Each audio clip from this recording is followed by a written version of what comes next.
Not everyone is imprisoned by chains, but many people are living their entire lives inside a prison they have never named. There is a morning when you wake up like any other day, do familiar things, drink a cup of coffee, look at the clock, rush out the door, and in a very brief moment between two breaths, a strange feeling slips in. It is not clear, not loud, just a very quiet question. Why am I always busy, yet never feel like it is enough? Not lacking money to survive, but lacking something deeper, lacking the feeling that I am living my own life. This world from the outside looks free.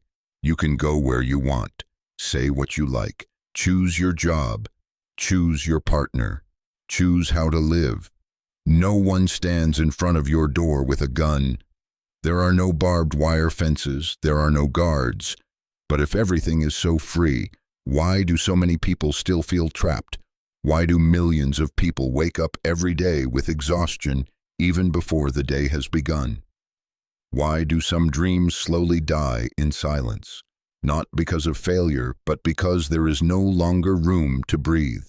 Maybe the problem is not that we do not have freedom, but that we were taught the wrong definition of freedom. Maybe the prison is not out there, but in how we think about life, about self-worth, about what is normal and what is impossible. Maybe we are not forced, but guided subtly enough that we never think about turning in another direction. Throughout history, the most perceptive observers have always said the same thing, even if in different words. Plato told the story of people chained in a cave, spending their entire lives watching shadows and calling them reality. Aldous Huxley warned that the most perfect form of slavery is when people come to love their own submission. These words may sound philosophical and distant, but if you look closely at modern life, they are not old at all.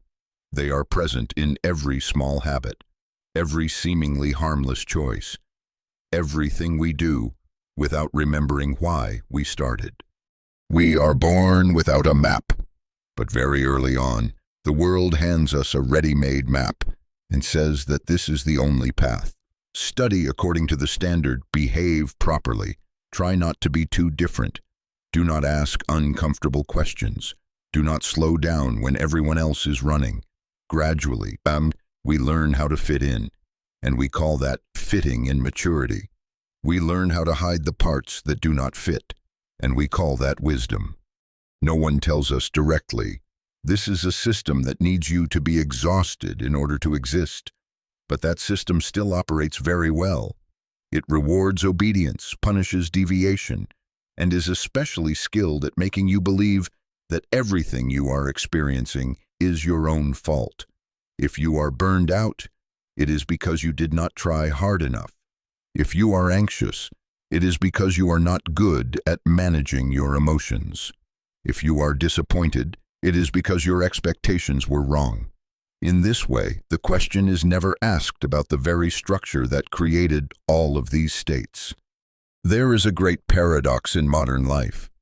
Never before have humans had so many choices, yet never has the feeling of being lost been so common.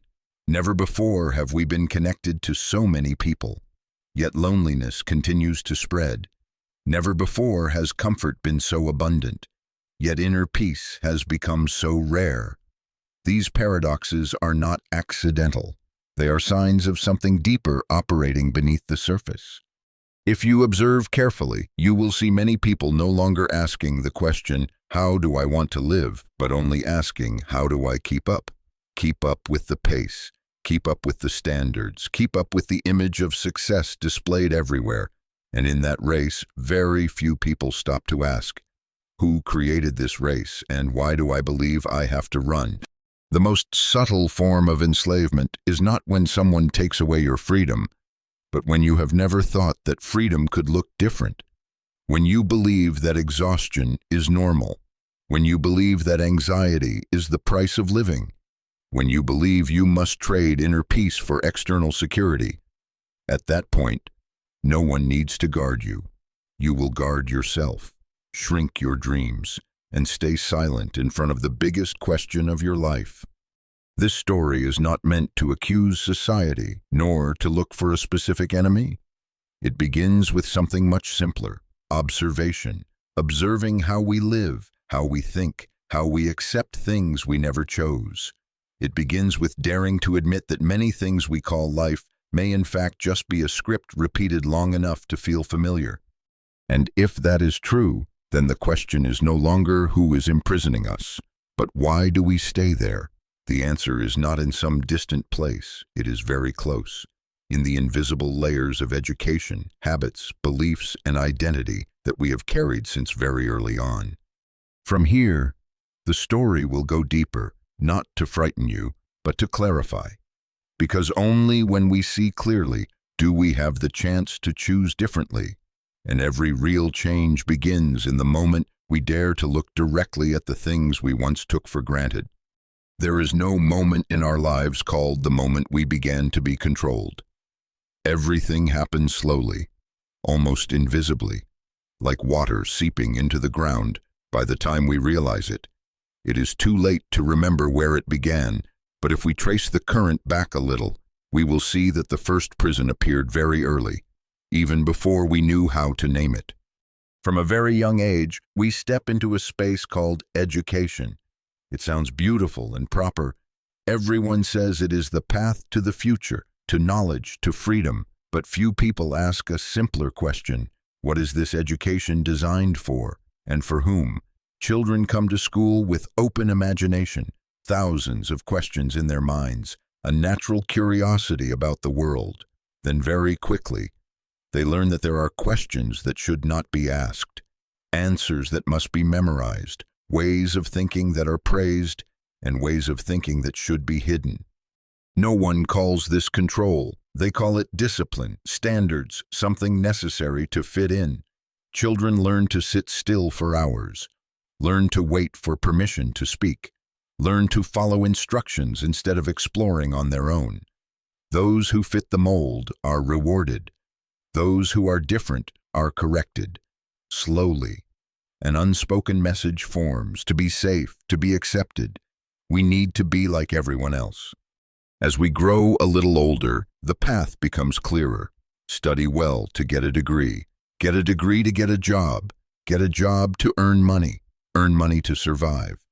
Survive long enough so that one day, when we are tired and old, we are allowed to rest. Freedom is promised at the end of the road, but very few people have the strength to enjoy it when they arrive. And the strange thing is that almost no one asks why freedom is always postponed to the future. Throughout this process, we do not only learn knowledge, we learn how to evaluate ourselves through grades, through achievements, through recognition from the outside. We learn that our value can be measured, and once value can be measured, it can also be compared. Comparison becomes an invisible engine that pushes people to keep striving, to keep fearing that they are falling behind. No one needs to force them, because fear does the job instead. At the same time, another illusion is carefully constructed: the illusion of choice. We are told that we are free to choose our field of study, our job, our lifestyle. But if we look closely, most choices exist within pre-designed frames. We can choose path A or B, but we are rarely asked whether we want to walk that path at all. We are free to choose the color of the cage, but the cage is still there. The system does not need people who ask too many questions. It needs people who operate steadily, predictably, and accept the game as something natural. So instead of suppressing thought with violence, it does something more subtle. It makes thinking unnecessary. When everyone is busy, exhausted, and anxious about keeping up, very few people have the energy to see the bigger picture. And then, when we step out of school, the consumer world is already waiting with open arms. It does not only sell products, it sells identity. It whispers who you will be if you own this, how you will be seen if you use that. Gradually, we stop asking, "Who am I?"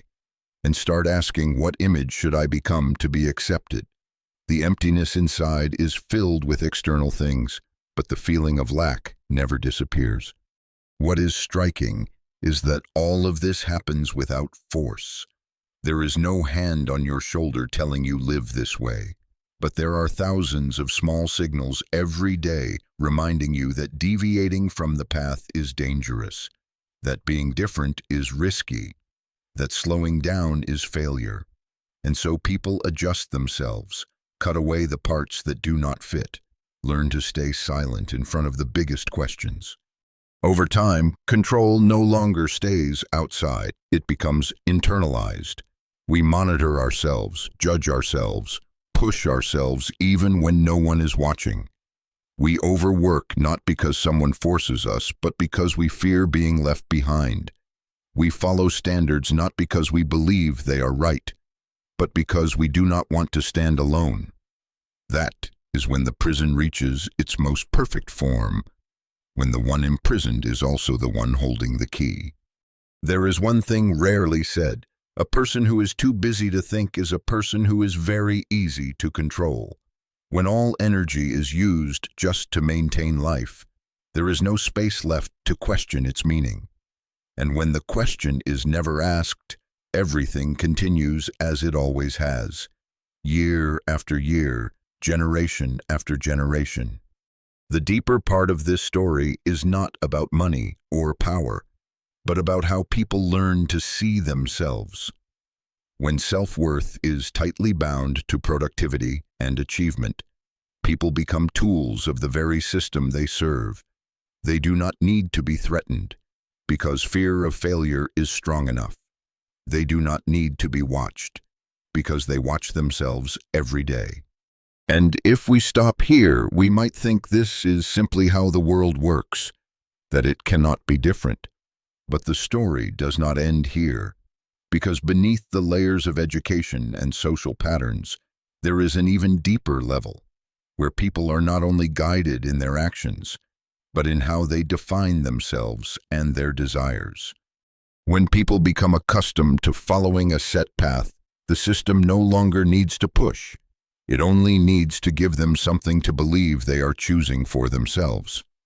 That is when consumer identity appears, gentle like a suggestion, yet deeply embedded in how we see ourselves. We are no longer just a human being. We become the image of what we buy, what we use, what we display to the outside world. Gradually, the question, "Who am I?" is replaced by the question, "How should I look?" We learn to tell the story of ourselves through clothes, jobs, lifestyles, things that are enough for others to understand what kind of person we are. And in that process, we rarely notice that we are borrowing the language of the market to speak about ourselves. We spend money not only to meet needs, but to feel valuable, positioned, meaningful in the eyes of others. There is an emptiness inside that many people carry without naming it. It is not hunger, not lack of shelter, but a feeling of not enough, not good enough, not successful enough, not seen enough. And instead of turning inward to listen, the outside world is always ready with quick solutions. Buy one more thing, reach one more milestone, try a little harder. The emptiness is soothed for a moment, then it returns, deeper. This loop is very subtle. It makes people believe the problem lies within themselves, not in how the game is designed. If you are not happy, maybe you have not bought the right thing. If you do not feel enough, maybe you have not tried hard enough. No one says that this very sense of lack is the fuel that keeps the system running. A person who always feels not enough is a person who is always easy to lead. In modern society, identity is no longer formed from within, but from the reflection of outside eyes. We learn to observe ourselves through others, through approval, through likes, through praise. And when recognition becomes the measure of value, the fear of losing it becomes a powerful tool of control. People are willing to do many things that are not true to themselves, just to avoid falling out of the circle. Few people stop to ask themselves, if no one is watching, no one judging, no one comparing, how would I choose to live? That question sounds simple, But it leaves many people confused, because for so long, they have lived in a world where everything is graded, measured, ranked. When identity is built on those criteria, silence and stillness become frightening, because in silence there is no one left to tell us who we are. And then money begins to play a larger role than we expect. Not just a means of exchange, money becomes a measure of success, security, even human value. We are taught that doing more means being more valuable. Earning more means being better. Being busier means being more important. Very few people dare to admit that they are tired, that they are empty, that they no longer know what they are running for, because admitting that feels like stepping out of the game and standing alone. There is an uncomfortable truth. When people are too busy to feel, they consume to fill the void. When they have no time to think, they believe the ready-made stories. And when they do not understand themselves, they let the world speak for them about who they are. No need to impose, no need to force. Just enough noise, enough speed, enough surface-level choices, so no one remains still long enough to look deeper. Maybe as you listen to this, you recognize somewhere the image of yourself, or of those around you. If so, understand that this does not speak to weakness, but to the level of sophistication of the system we live within. Not everyone is ready to look at these things, because they require us to slow down and be honest with ourselves. But if you are here, listening, perhaps there is also a part of you that wants to understand more deeply. Stories like this are not meant to make anyone feel hopeless, but to open a space for dialogue. Sometimes just knowing that someone else has asked the same questions, has felt lost in an overly noisy world, is enough to not feel alone. And if you choose to continue along this line of thought, to share your reflections, or to stay longer with questions that have no answers yet, then your presence here is already a conscious choice. But this layer of control is still not the deepest, because when identity has been tightly bound to consumption and image, another system begins to operate in parallel, stronger and far harder to escape. It is an economic system built on debt, time, and fear, where people do not only trade money, but trade their future without realizing it. When identity has been tightly bound to external value, people enter a deeper binding, where their time no longer truly belongs to them. This is when the economic system appears not as a choice, but as a condition for survival. People call it work, maturity, responsibility, but rarely do they call it by its true name: the trade of an entire inner life for a sense of external security. Most people spend their most awake years working, not because they love the work, but because they need to pay rent, pay loans, pay interest, pay bills, pay for the things that have become essential to avoid falling out of a normal life. This cycle runs so steadily that many people no longer remember why they started. Work is no longer a means. It becomes the center, consuming time and energy. Debt plays a key role in this structure. It is not just a number on paper, but a promise that binds the future. Many people enter adulthood carrying debt and spend the following decades chasing it. When the future has been mortgaged, choices become limited. People do not dare to stop, do not dare to change direction, do not dare to take risks, not because they lack dreams, but because they lack the space to dream. Society teaches that debt is normal, even a sign of responsibility. Having a house means success. Having a car means stability. Having a large loan means you have done something with your life. But very few people talk about the invisible cost that comes with it.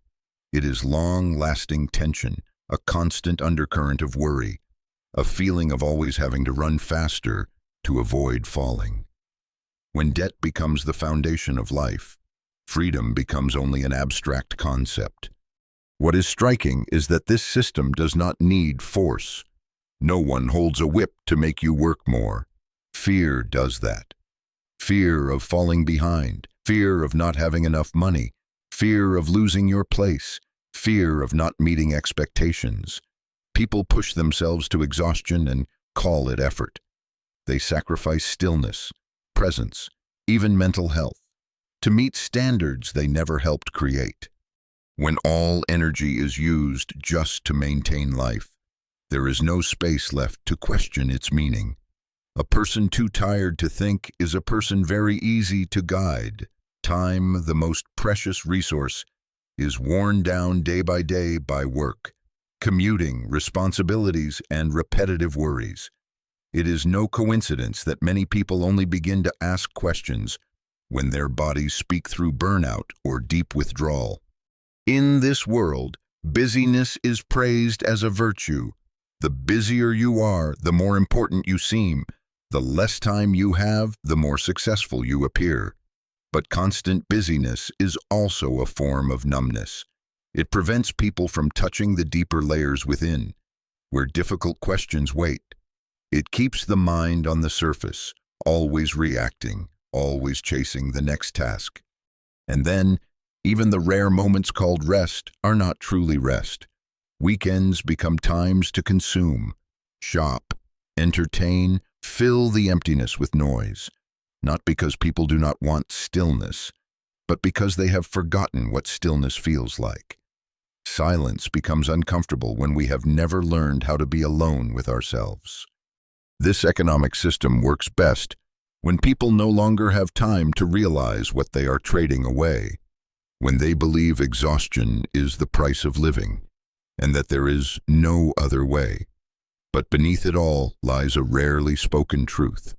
The time we spend chasing money is the same time we do not spend understanding ourselves, nurturing relationships, creating, slowing down, and truly feeling life.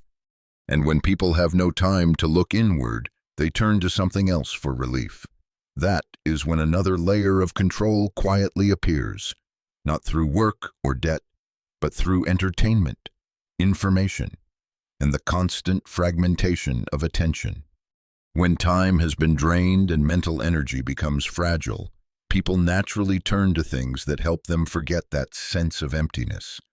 And the modern world is always ready to provide, not understanding, not depth, but distraction, entertainment, information, screens, sounds, images flowing endlessly, enough to fill every gap without ever touching what is inside. Very few people realize that the exhaustion they feel does not come only from work, but from the fact that their minds rarely get to rest, even when the body stops. The mind keeps running. News, social media, notifications, short videos, arguments, trends, everything blends into a constant stream that keeps people from ever being fully present in any moment. Attention, the most precious resource, is broken apart and scattered everywhere.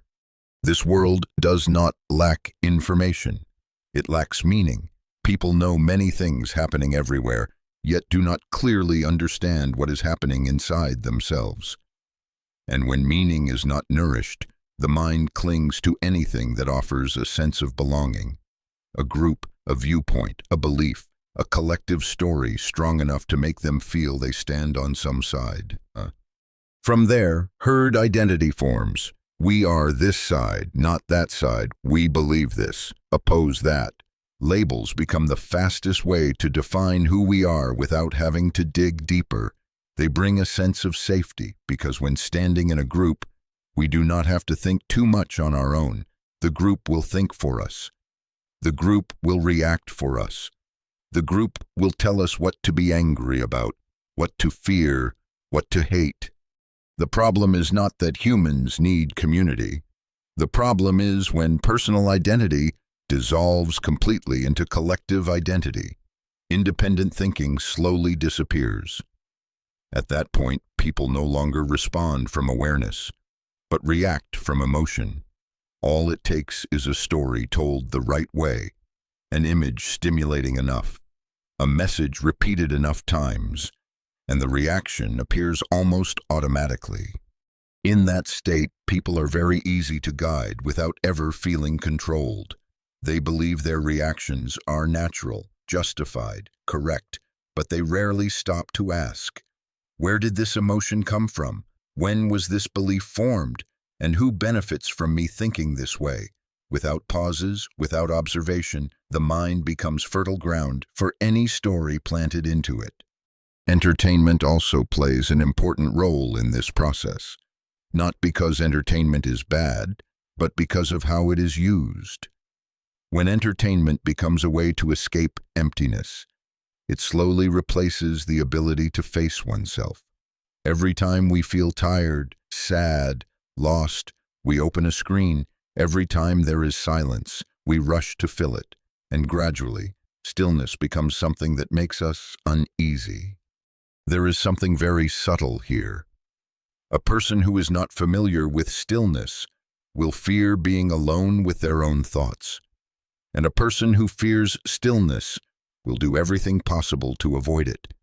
They will work more, consume more, talk more, argue more, just to avoid hearing the inner voice. Yet it is in that silence that the real questions of life finally have space to appear. When people live in a state of constant distraction, they become predictable in behavior, in reactions, in consumption. A tired population will shop to feel better. An anxious population will seek comfort in simple stories, clear black and white narratives. A population unsure of itself will cling to external standards to feel valuable. And so, people do not only pay with money, they pay with presence, with the ability to feel deeply, with genuine connection to themselves and to others. They become busy but empty, connected but lonely, surrounded by information yet lacking direction. This is not a personal failure. This is the result of an environment designed to keep people on the surface. But no matter how sophisticated this system is, it has one weakness. It only works when people do not see it. The moment someone begins to realize that their exhaustion is not only personal, that their distraction is not accidental, that their emptiness is being filled with things that never touch the core, something begins to shift. That shift is very gentle, not loud, not shaped like a rebellion. It feels like stepping back, like a pause before reacting, like a question asked in silence. And that very moment opens the door to the deepest layer of the story, where control no longer lies in society or systems, but within the human mind itself, in the beliefs people never chose yet still live by every day. When the outer noise temporarily settles, when social roles no longer fully cover everything, people begin to touch a deeper layer, where control no longer comes from work, money, or media.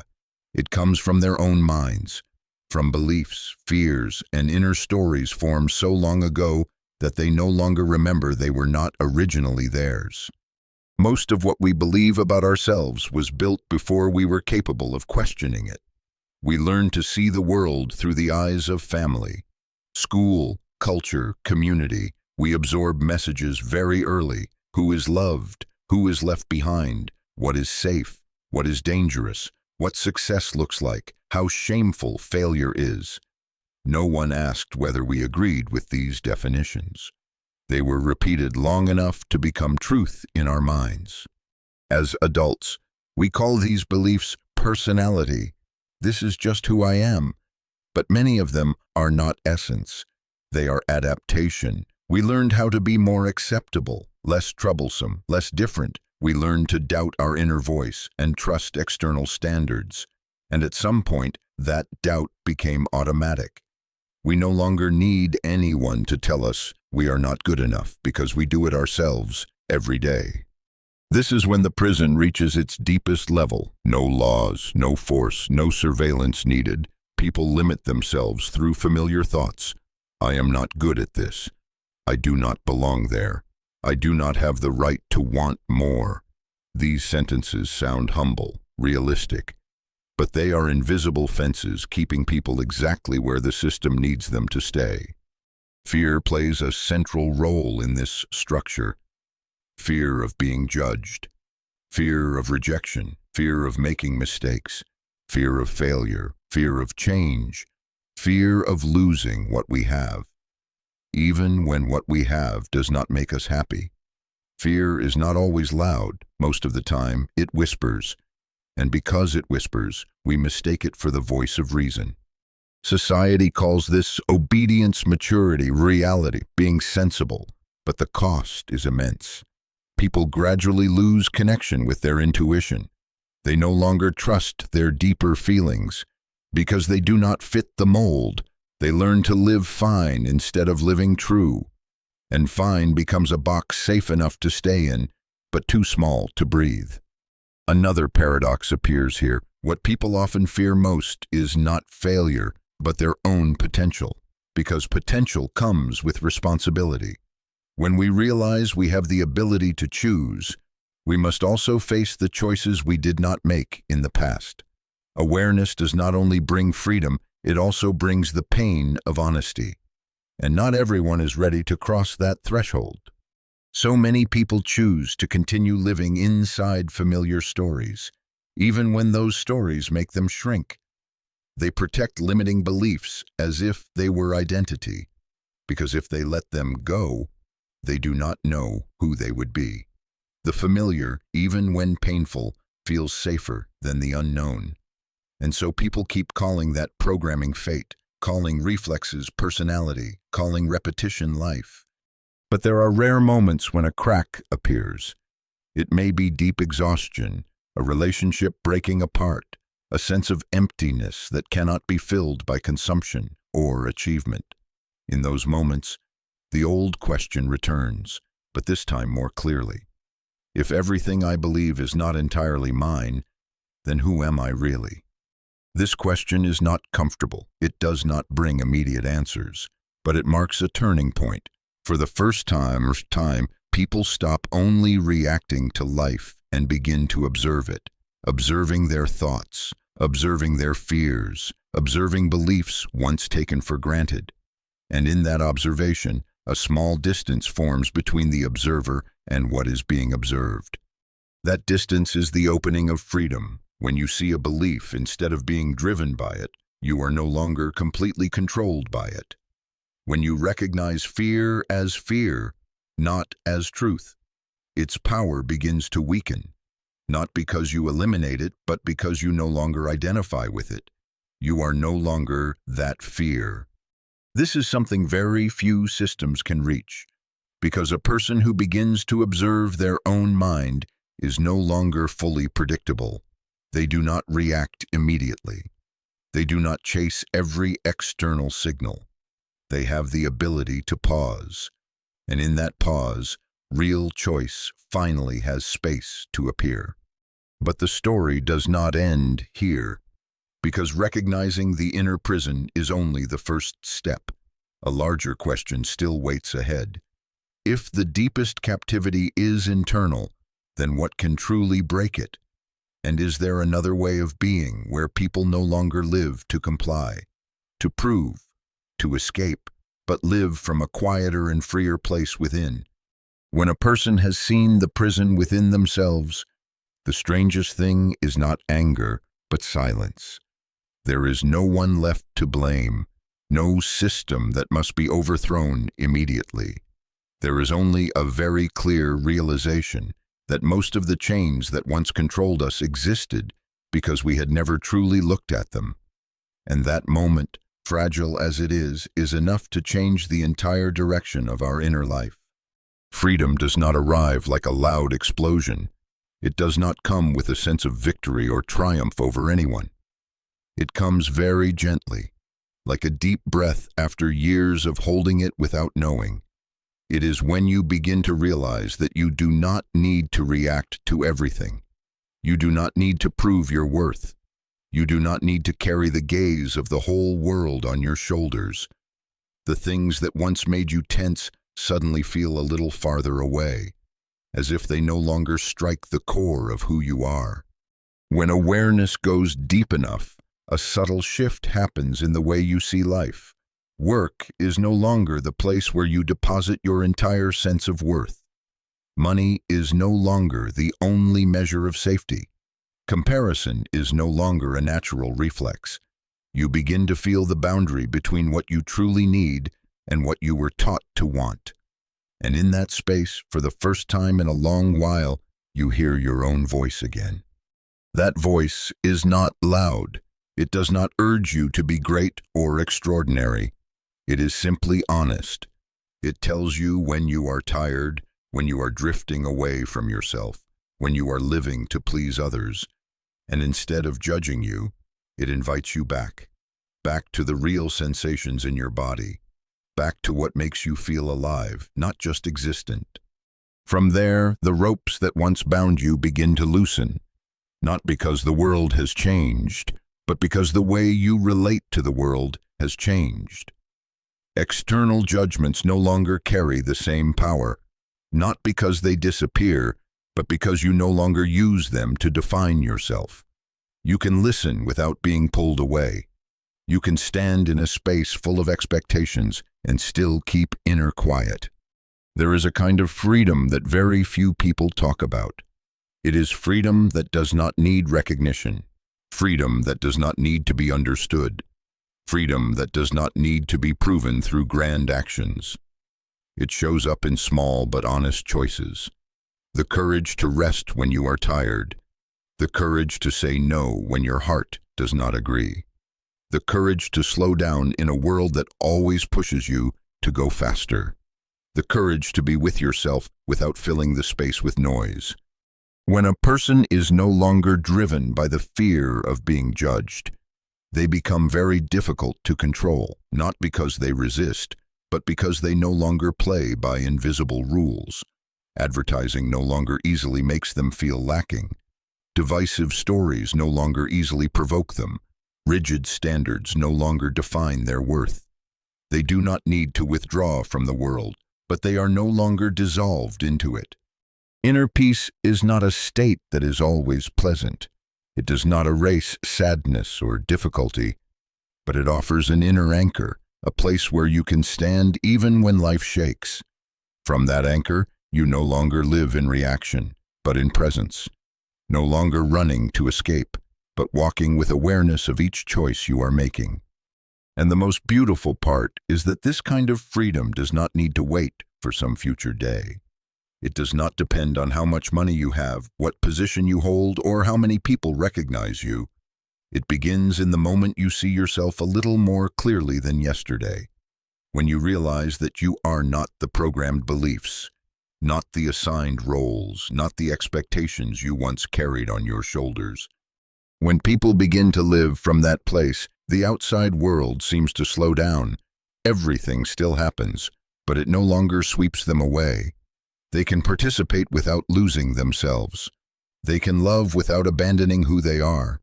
They can work without offering their entire inner life to it. They can stand in a crowd and still remain close to themselves. Rebirth is not loud. It does not need witnesses. It is like an early morning when the city is still asleep, and you realize you are breathing deeper, lighter, more real, not because every problem has disappeared, but because you are no longer a prisoner of them. You no longer live to satisfy an image, a standard, or a borrowed dream. Freedom, in the end, is not about breaking every external chain. It is the moment you stop letting the world tell you who you are and begin listening to yourself. And when that happens, no prison is strong enough to hold you, because the guard has been gone for a long time. Thank you for staying with me until the very end of this story. If this message touched your heart, please give it a like, subscribe to the channel, and turn on the notification bell so you'll never miss the next journey we take together. Your support means the world to me.